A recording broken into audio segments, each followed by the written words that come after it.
Biz Қазақ билер алқасы Қытайдағы этникалық қазақтардың адами құқын өрескел бұзып жатқан қысымның шұғыл тоқтатылуын талап етеміз.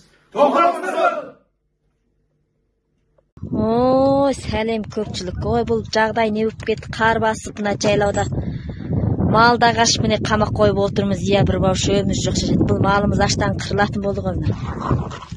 Енді қайтеміз бұл. Бұл өкімет бұл шешім қылып бұл әкетпесеңіздер болмады ғой. Бұл мына малымыз қырылатын болды ғой бекерге. Ауру деп осы уақыт кешен қарадық. Айдайық десек айдатпадыңыздар. Енді амалдап мына жөткенбесеңіздер мына малымыз қырылатын болды ғой. Бар қарап жан бағып отырған малымыз. Қар деген міне басып салды. Толқыннан жоғар. Осыны шешім беріңіздер. Міне қайта шығарсақ қайта қашып малымызға да қамақ қойып отырмыз әзірге. Ой, халқым, мінекей жағдай қиын болды. Міне сиырлардың тұрған тұрсын мынау. Қойлардың жатқан жері анау мінекей. Жерді істеме жоқ. Міне мына сиырлар деген ашығып шетіне міне жығылып жатыр. Тұра алмай.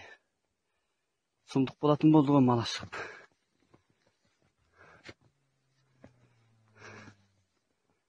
Tezirek мәшінені көбейтсе сатақ жатым болды.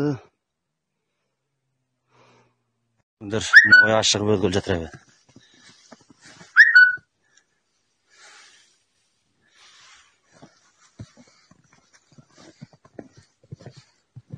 Қат. Ой, басшылар қырылды мына мал, қырылды міне. Көтеремдер бүйтіп өліп жатыр міне шетінен. Телефон ұрса телефон алмайсыңдар, не үшінға жауап қайта алмайсыңдар. Бұл мәшінені қашан босатасыңдар, бұл міне өліп жатыр міне. Міне көпшілік халқы мына Қызыртай ағаның малына күнде тиісіп. Оншақтысын жарлап кетіп қалған қой жоқ дейді, міне. 40 тұяқ қой жоқ, 40 тұяқ. Міне пиктеп шашып тастапты.